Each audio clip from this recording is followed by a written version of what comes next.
بسم اللہ الرحمن الرحیم۔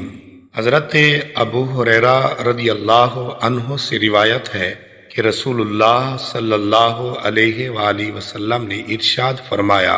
سوموار اور جمعرات کو اللہ کے ہاں اعمال پیش کیے جاتے ہیں، لہٰذا مجھے یہ پسند ہے کہ میرا عمل بارگاہ الہی میں پیش کیا جائے تو میں روزے سے ہوں۔ اور ایک دوسری روایت میں ہے کہ پیر اور جمعرات کے دن جنت کے دروازے کھول دیے جاتے ہیں اور ہر اس بندے کی مغفرت کر دی جاتی ہے جو اللہ کے ساتھ کسی کو شریک نہیں کرتا سوائے اس آدمی کے کہ اس کے اور اس کے بھائی کے درمیان کوئی عداوت ہو۔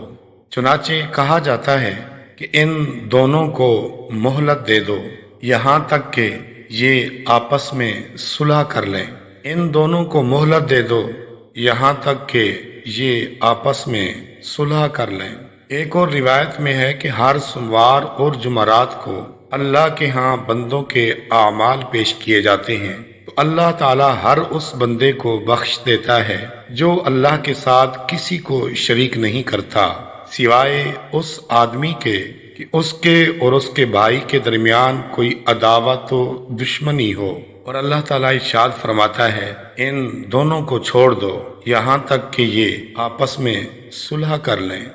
رسول اللہ صلی اللہ علیہ وآلہ وسلم نے ارشاد فرمایا،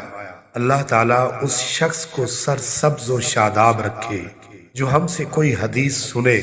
پھر اسے ویسے ہی آگے پہنچا دے جیسے اس نے سنی ہو۔